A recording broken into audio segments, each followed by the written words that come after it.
Assalamu alaikum wa rahmatullahi wa barakatuh, mes chers frères et sœurs. Comme vous le savez tous, il y a eu il y a quelques jours deux énormes séismes de magnitude 7,8 et 7,6 espacés de seulement de 9 heures au sud-est de la Turquie. Plusieurs pays ont bien sûr été impactés dans la région. Bien évidemment, l'épicentre étant en Turquie, cela a causé beaucoup de pertes. Moi-même étant à plus de 600 km de l'épicentre, j'ai senti le tremblement de terre qui a duré environ 2 minutes à 4 heures du matin. À l'heure actuelle, pour vous donner une idée, et je parle uniquement donc de la Turquie, il y a eu environ 20 000 morts et 80 000 blessés. Qu'Allah subhanahu wa ta'ala comble de sa miséricorde les défunts et qu'Allah subhanahu wa ta'ala comble de patience les familles. Et malheureusement, la chose surprenante que nous voyons sur les réseaux sociaux, c'est que les gens disent qu'il s'agit ici de la punition d'Allah subhanahu wa ta'ala. Ces personnes qui n'ont absolument aucun droit ni aucune autorité parlent au nom d'Allah subhanahu wa ta'ala. Il y a tellement de personnes innocentes qui ont perdu leur vie dans cet incident. Il y a des bébés, il y a des enfants, il y a des personnes qui ont souffert durant plusieurs années, que ce soit des hommes, des femmes. Et donc, personne ne peut déclarer qu'il s'agit ici de la punition d'Allah subhanahu wa ta'ala. D'ailleurs, comme vous le savez, une personne qui meurt dans ce genre d'incident comme les séismes peut être considérée comme martyr au niveau de leur rang aux yeux d'Allah azza wa jal. Et donc c'est vraiment très dangereux de faire ce genre de déclaration.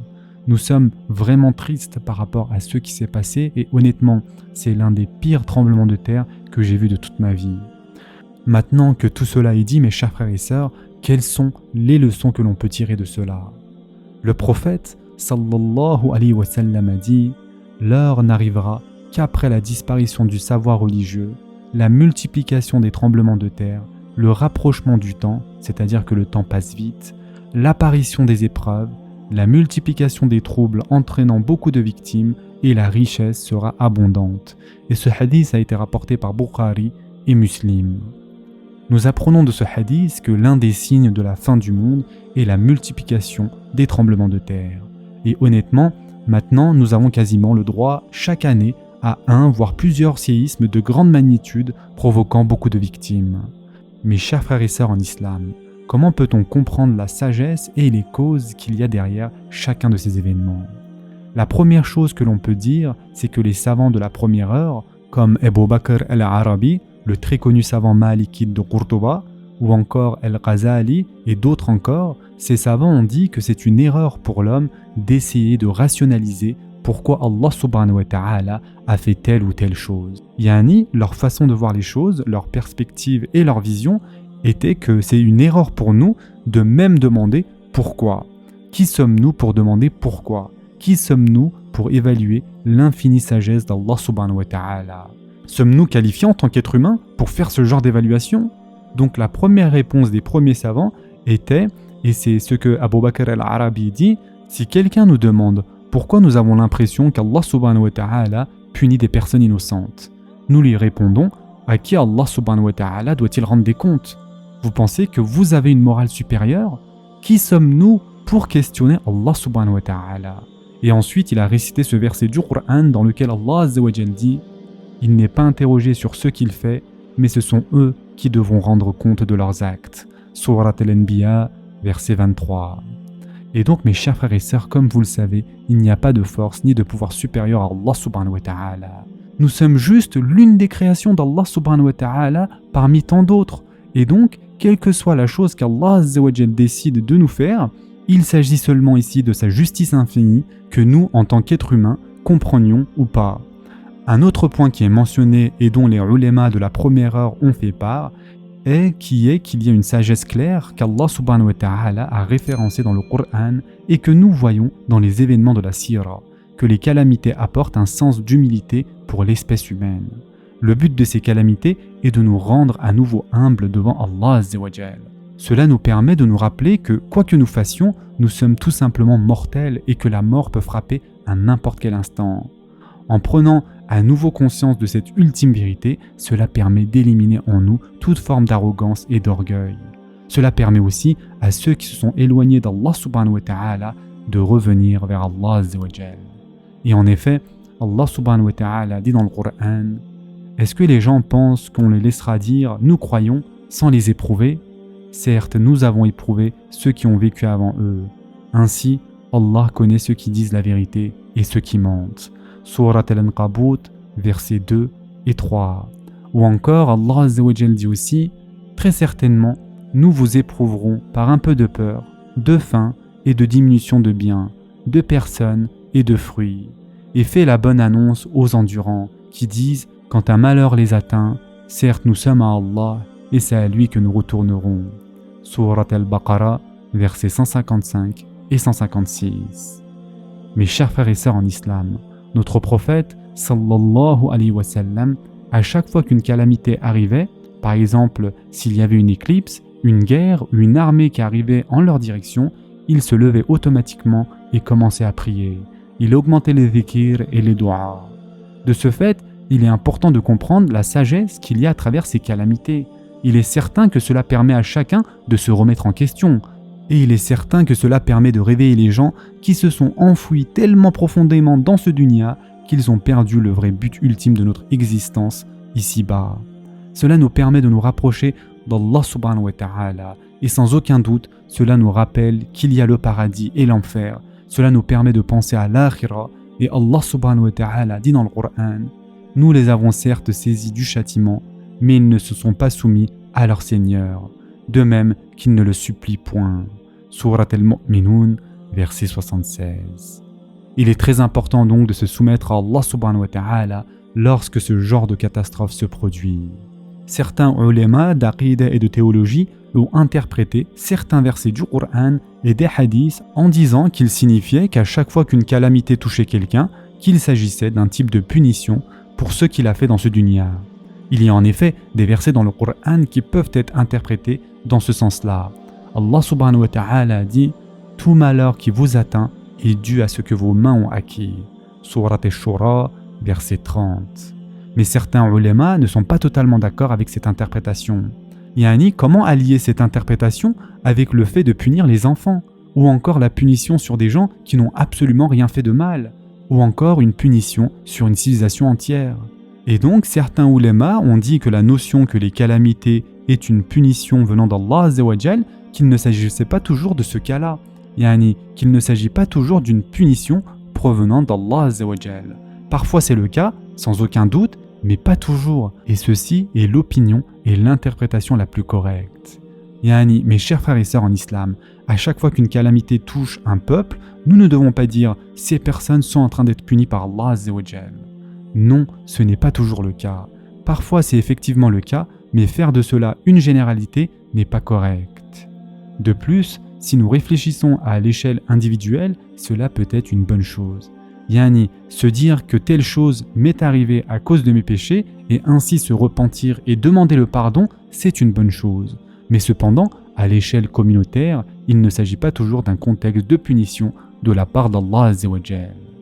Un autre point de vue sur ce sujet, mes chers frères et sœurs, c'est qu'il s'agit d'une kaffara, yani, afin de nous expier de nos péchés. Cela permet d'être pardonné et d'être nettoyé de tout péché.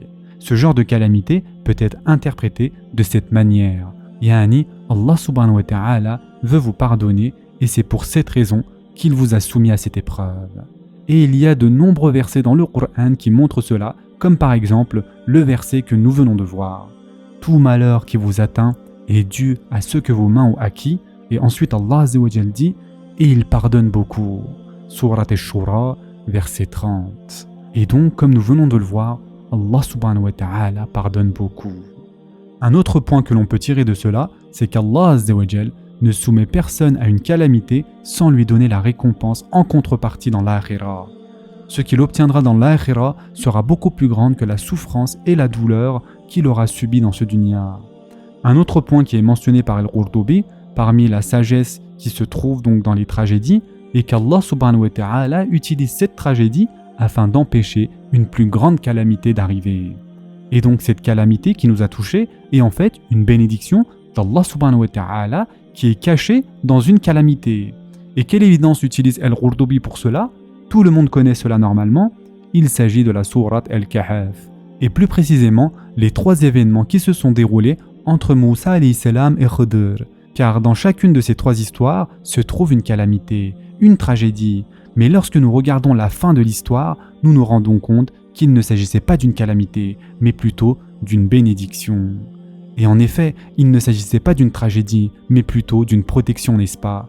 Et donc ces mini-tragédies ont permis d'éviter une tragédie encore plus grande. Et donc parfois, nous devons regarder ces calamités qui nous arrivent comme une chose nous permettant d'éviter le pire, d'éviter qu'une plus grande calamité nous arrive par la suite. Encore un autre point que l'on peut tirer de cela, Al-Bayhaqi et d'autres savants ont dit que dans ces calamités, il y a des leçons pour l'espèce humaine, à travers la souffrance et la douleur. À travers la tragédie, Allah subhanahu wa ta'ala nous permet d'apprécier les choses à leur juste valeur, d'apprécier les bénédictions que nous avons prises pour acquis. Et chacun d'entre nous qui a survécu à l'épidémie du Covid savons exactement de quoi il s'agit. Des choses dont nous ne réalisons même pas qu'il s'agit de bénédictions de la part d'Allah subhanahu wa ta'ala, des bénédictions dont nous n'apprécions pas à leur juste valeur, que nous prenions pour acquis, et cette épidémie nous a permis de prendre conscience de cela.